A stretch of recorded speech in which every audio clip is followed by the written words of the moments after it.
I mean, first of all, what's it like being down there day after day? I mean, this is what you do, but most people, then maybe they go for a few hours at one of these things, but I don't know what it's like to be that day after day after day. What's it like? And is that something you're used to?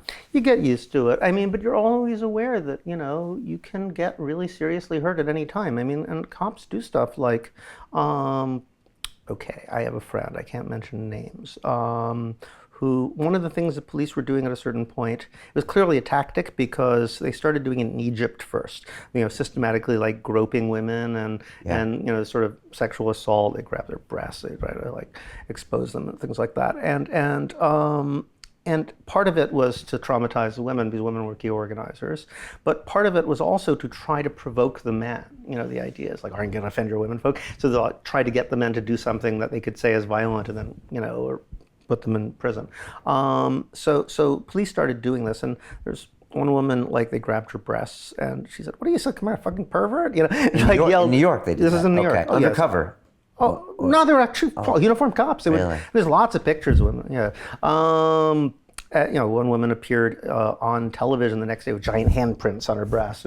Then they arrested her later for something else just to punish her for doing that. Yeah. So they were doing the systematic sexual assault stuff. And one woman just like screamed at some cop, like saying like, what are you, some kind of fucking pervert? Like, what, if somebody ordered you to like sexually assault a woman, that's disgusting. And the cop was so offended they took her behind the lines and broke her wrists. I mean, they do stuff like that. Right. Breaking thumbs. I know a guy who's one of the key organizers who is a concert pianist. They broke his fingers and yeah. And did it feel scary down there? Were there scary days? Were there moments where you're just like, I don't know what's going to happen? You always, I mean, it's an adrenaline thing. I mean, on the one hand, there's this incredible feeling of freedom because you realize just how much you've never been in a crowd that was self-organized, essentially. Every moment you're actually operating under the threat of violence. If I walk this way, if I do this, if I do that, someone could attack me. But you never think about it. And it's something about our society that I used to live in Madagascar. In Madagascar, in a small town, the place where I was, there basically were no police. And insofar as there were police, they didn't concern themselves with, open container laws, or, who can stand here, who can play music there, who can like drink this, eat this, sell this, and this, everything we do is regulated, everything.